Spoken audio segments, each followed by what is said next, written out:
তো দীর্ঘদিন অবরুদ্ধ করে দিয়ে রেখেছে তাদের। এই সময় এক কালো কুশ্রী বিশ্রী ইথিওপিয়ান গোলাম কিছু বকরি ছাগল এগুলো নিয়ে বের হওয়ার পরে সে তো জানতে পেরেছে যে আমাদেরকে ইয়াসরাবের বাদশা মুহাম্মদ সাল্লাল্লাহু আলাইহি সাল্লাম অবরুদ্ধ করে রেখেছে। তার খুব কৌতূহল যে বাদশা কিরকম হয় একটু দেখি। এরকম কৌতূহল জাগে না যে বাদশা কিরকম হয়, প্রধানমন্ত্রী কিরকম। এই জন্য বিভিন্ন জায়গায় সমাবেশ হইলে মানুষ দেখতেও যায়, আর লেডি প্রধানমন্ত্রী হইলে আরো বেশি যায়, ঠিক না? কি বলেন? এটা দেখার প্রতি একটা আকর্ষণ থাকে। আমাদের ওই কুমিল্লার 14 গ্রামের একটা ঘটনার, তো বুড়া মানুষ, ওনার ভাতিজা জিজ্ঞাসা করে, চাচা কই যান? ও আজকে কলেজ মাঠে তৎকালীন সময় এক লেডি প্রধানমন্ত্রী আসতেছে। কয় হেরে ভাতিজা, হেরে দেখে আস, সুয়ারা বাজার দেখে আসতে গেছে। তো দেখার একটা আগ্রহ থাকে কি থাকে না? থাকে মানুষের। এটা তার পদের কারণে হোক আর নারীত্বের কারণে হলে আরো আগ্রহ বেড়ে যায় সাধারণত। আর তৎকালীন সময়ে এত মিডিয়া ছিল না, এত মোবাইল ছিল না, টিভি ছিল না, যে মানুষ এগুলি সাধারণত দেখার একটা সুযোগ স্বাভাবিকত থাকতো না। তো মনের অভ্যন্তরে এরকম আগ্রহ লুকিয়ে রাখত। তো তার মনের আগ্রহ যে ইয়াসরাবের বাদশা শুনেছি এখানে আসছে, তাকে একটু দেখি কেমন বাদশা, কেমন হয়। পরবর্তীতে ভয়ে ভয়ে দুরু দুরু বক্ষে নিয়ে সে এগোতে শুরু করলো। এরপরে জিজ্ঞাসা করলো যে তোমাদের বাদশাকে, নেতাকে, মুহাম্মদ সাল্লাল্লাহু আলাইহি ওয়াসাল্লামকে? সাহাবায়ে কেরাম দেখাই দিলেন। তো দেখা যায় উনি খেজুর পাতার চাটাইয়ের উপরে বসে আছে। কি বলেন? প্রধানমন্ত্রী হইলে তার শান শওকত থাকবে, অনেক কিছু থাকবে, এটাই স্বাভাবিক। নিরাপত্তা জনিত বিষয়ও থাকে। তো সে আশ্চর্য যে এরকম ইয়াসরাবের বাদশাকে এরকম হয়, এর কোনো এরকম প্রটোকলও নেই। আর সাদাসিধা এরকম খেজুর পাতার বিছনার উপরে বসে আছে, তার জন্য থাকবে লাল গালিচা, উত্তম দামি কার্পেট, এগুলির ব্যবস্থা থাকবে। তখনও ছিল, তখনও রাজা বাদশাদের অন্যতম আভিজাত্য ছিল। তো সে আশ্চর্য হয়ে জিজ্ঞাসা করছে, আসলে কি তোমরা আমার সাথে মজাক করে না? বাস্তবে উনি। সবাই পরিচয় করে দিল, না উনি। তো সে যাই পরিচয় হলো, পরিচয় দিল যে আমি একজন ইথিওপিয়ান গোলাম, এক ইহুদি ছাগল বকরি চড়াই, আমি রাখালের কাজ করি। আপনাকে দেখার খুব ইচ্ছা ছিল আমার, আজকে দেখতে পাইলাম। আমি আপনাকে কিছু প্রশ্ন করি। 1 নম্বর প্রশ্ন হলো যে আপনি কিসের দাওয়াত দিচ্ছেন, কোন দিকে মানুষকে আহ্বান করছেন? তো রাসূলুল্লাহ সাল্লাল্লাহু আলাইহি ওয়াসাল্লাম বললেন, আমি মানুষকে লা ইলাহা ইল্লাল্লাহ এটার দাওয়াত দিচ্ছি, যে সব উপাস্য ছেড়ে একমাত্র আল্লাহকে উপাস্য হিসাবে গ্রহণ করো, এটার দাওয়াত দিচ্ছি। পরবর্তী প্রশ্ন সে করলো, আচ্ছা এই দাওয়াত যদি আমি গ্রহণ করি তাহলে আমি কি সুবিধা পাবো? বলে যে কেন, তুমি আমাদের মতো সকল সুবিধা পাইবা। তোমার জানের, মালের, অর্থের নিরাপত্তা আমরা দিব, নিশ্চিত করব। এই রাষ্ট্রে তোমার জান মালের নিরাপত্তা থাকবে। রাষ্ট্রের গুরুত্বপূর্ণ একটা বিষয় হলো মানুষের জান মালের নিরাপত্তা নিশ্চিত করা। একটা মানুষ যেন তার প্রাণ ভয়ে পালাতে না হয়, প্রাণ ভয়ে যেন রাস্তায় বের হতে কুণ্ঠবোধ না করে, সচরাচর স্বাভাবিকভাবে যেন চলাফেরা করতে পারে। তার আর্থিক নিরাপত্তা যেন নিশ্চিত হয়, এটা একটা নাগরিক অধিকার। আমরা জানি সকল নাগরিকের 3টা মৌলিক অধিকার আছে না নাই? খাদ্য, বস্ত্র, বাসস্থান। এটা নিশ্চিত করা। ইউরোপ এর রাষ্ট্রগুলিতে এটা নিশ্চিত আছে, খাদ্য, বস্ত্র, বাসস্থান এগুলি তারা দেয়। কেউ যদি বেকার হয়ে যায় তারে বেকার ভাতার দেয়। তো বাঙালি চালাক, যাইয়া কাজও করে, বেকার ভাতাও দেয়। জায়েজ আছে নিজে এসব জায়েজ হইব? ধোকা দেওয়া হবে। যা আমি বলতেছি, ফরমে লিখছে যে আমি বেকার, আমি কোনো কাজ করি না, আবার আমি কাজও করি, ভাতাও নিচ্ছি, এটা কবিরা গুনাহ, ধোকা। আল্লাহ রসুল বলছেন, মান গাশশা ফালাইসা মিন্না, যে ধোকা দেয় সে আমার উম্মতের অন্তর্ভুক্ত নয়। মুসলমান ধোকা দিতে পারে না, মুসলমান ধোকাবাজ হয় না। কিন্তু আজকে এই অপবাদটা বিশ্বব্যাপী মুসলমানদের উপরেই, কারণ আমরা প্রকৃত ইসলাম থেকে সরে গেছি। মুসলমান বলতেই বুঝেছে ধোকাবাজ, মিথ্যুক। অথচ মুসলমান বলতেই ছিল পৃথিবীতে যে কোনোদিন মিথ্যা বলে না। যে কাউকে ধোকা দেয় না, যার কাছে মানুষের জান মালের নিরাপত্তা নিশ্চিত। রাসূলুল্লাহ সাল্লাল্লাহু আলাইহি সাল্লাম যখন হিজরত করে যান, কথায় কথায় আসে, আপনারা সকলেই যারা যারা রসুলের জিন্দেগি পড়েছেন সেখানে পাবেন যে রসুল যখন হিজরত করে যান তো মক্কার কাফেরদের কাড়ি কাড়ি সম্পদ তার কাছে আমানত ছিল। তখন তো ব্যাংক ব্যবস্থা ছিল না। হযরত আলী রাদিয়াল্লাহু তাআলা আনহুকে দুই কারণে রেখে গেছেন। তার মধ্যে একটা হলো আলী রাদিয়াল্লাহু তাআলা আনহু মক্কার লোকদের চিনতেন, রসুলের কাছে কারা কারা আমানত রাখছে এটা আলী চিনতেন এবং আলীকে আল্লাহ রসুল বুঝিয়ে দিয়েছেন। দুই নম্বর হলো আলীর দেহ স্ট্রাকচার রসুলের সাথে মিল ছিল, এরা যেন ধোকা খায়, কনফিউজ হয় যে আলী না রসুল। এজন্য শিয়ারা বলে না যে হযরত জিবরিল আলাইহিস সালাম ভুল করে আলীর কাছে আসার কথা ছিল নবুয়ত নিয়ে, ভুলে রাসূলুল্লাহ সাল্লাল্লাহু আলাইহি ওয়াসাল্লামের কাছে চলে গেছে। এটা শিয়াদের অন্যতম একটা আকীদার বিশ্বাস। তো বলছিলাম যে বলল যে কি সুবিধা আমাকে দিবেন যদি আমি এই কালিমা পাঠ করি। বলল যে এই নাগরিক সুযোগ সুবিধা পাবে, তোমার জানের নিরাপত্তা থাকবে, তোমার আর্থিক নিরাপত্তা থাকবে এবং তোমাকে আমার বুকের সাথে মিলিয়ে নিই। এইটা শুনে আশ্চর্য হয়ে গেছে। একজন বাদশাহ আমাকে তার বুকের সাথে মিলিয়ে নিবে, আলিঙ্গন করবে, এর চেয়ে বড় পাওনা কি আমার আছে?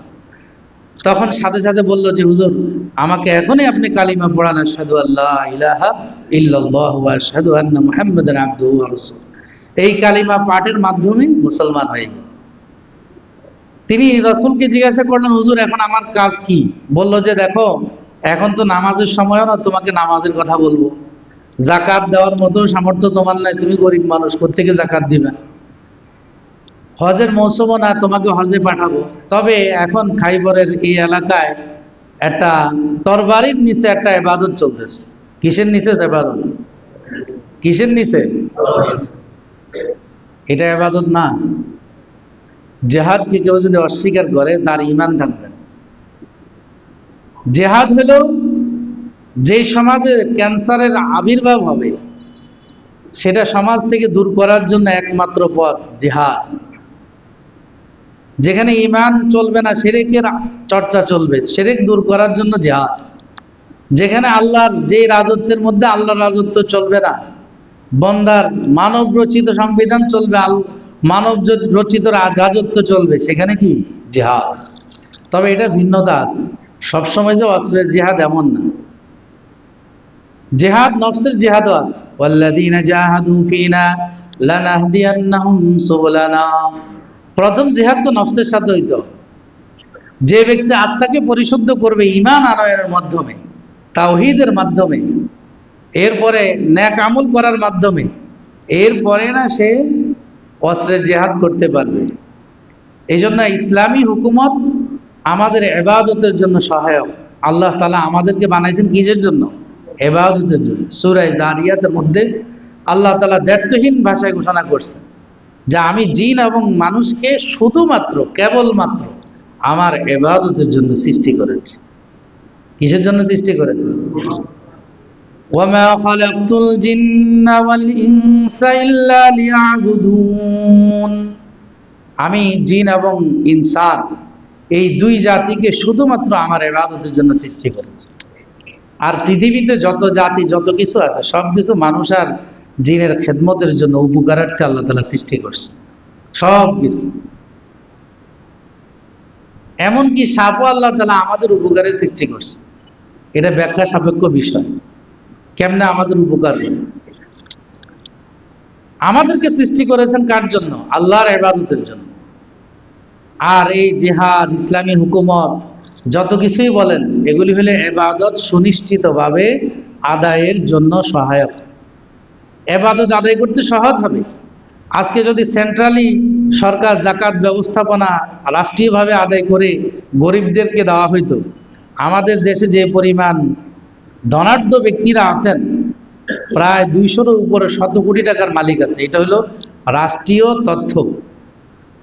সেই তথ্য অনুযায়ী 8-10 বছর লাগবে না আমাদের দেশে দারিদ্র্য বিমোচন করার জন্য। 8-10 বছরের বেশি লাগবে না।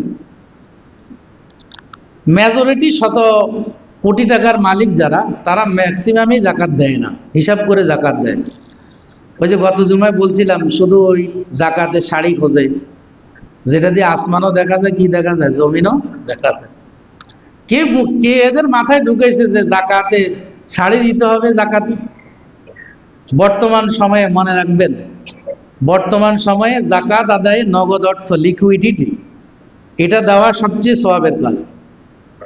আপনি একটা মানুষ ডায়াবেটিসে আক্রান্ত, বয়োবৃদ্ধ, গরিব, তার দরকার ডায়াবেটিসের ওষুধ, ইনসুলিন দরকার, তার ঘরে খাবার দরকার, আটা কিনানোর দরকার। আপনি 5 জনে জাকাত দিয়েছে 5টা শাড়ি, পুরো বছর শাড়ি খায়, পড়লে আর খাওয়া লাগবে না। জাকাত তো হলো গরিবের দারিদ্র বিমোচনের জন্য, ধনীর উপরে আল্লাহ তাআলা এটা ফরজ করে দিয়েছেন। হাদিস শরীফের মধ্যে আসছে, হযরত মুআয ইবনে জাবালকে যখন রাসূলুল্লাহ সাল্লাল্লাহু আলাইহি ওয়াসাল্লাম ইয়ামানের গভর্নর করে পাঠাচ্ছিলেন, বুখারীতে হাদিস অসংখ্যবার আসছে। তো রাসূল সাল্লাল্লাহু আলাইহি ওয়াসাল্লাম তাকে মদিনা থেকে যখন পাঠাচ্ছিলেন, তো উনি ঘোড়ার উপরে, রাসূল হেঁটে হেঁটে ওনার সাথে যাচ্ছিলেন আর ওনাকে অনেকগুলি নসিহত করছেন।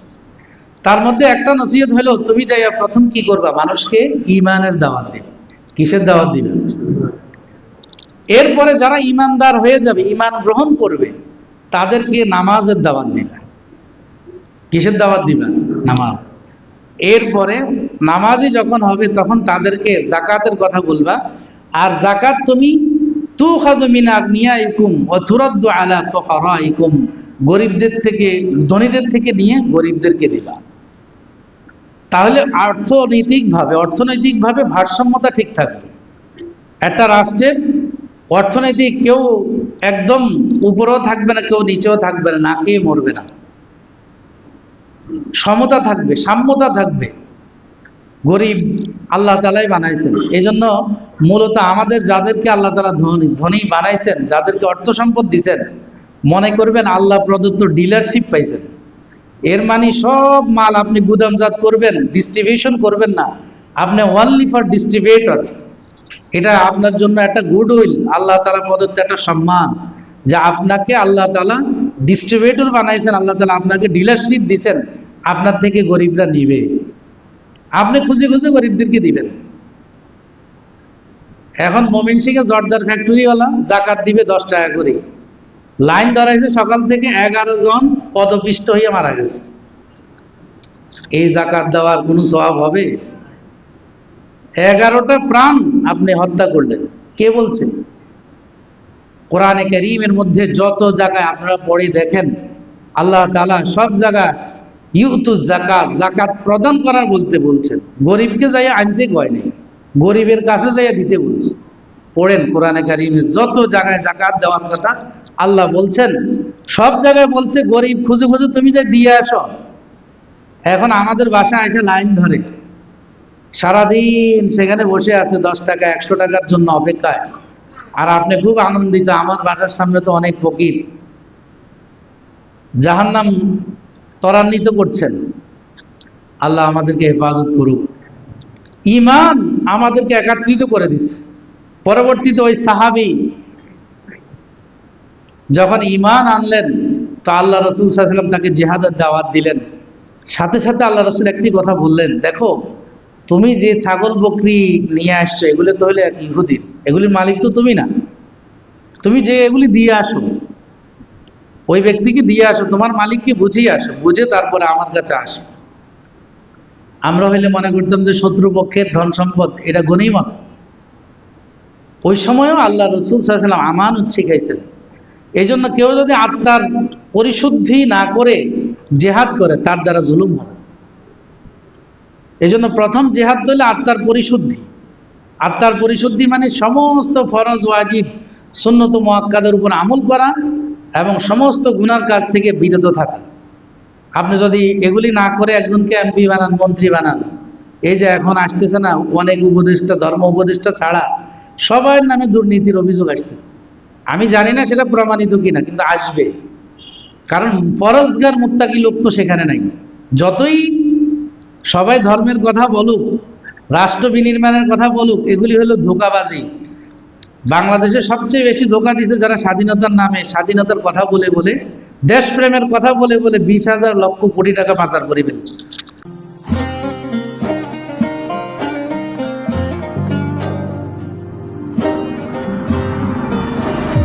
আলামান।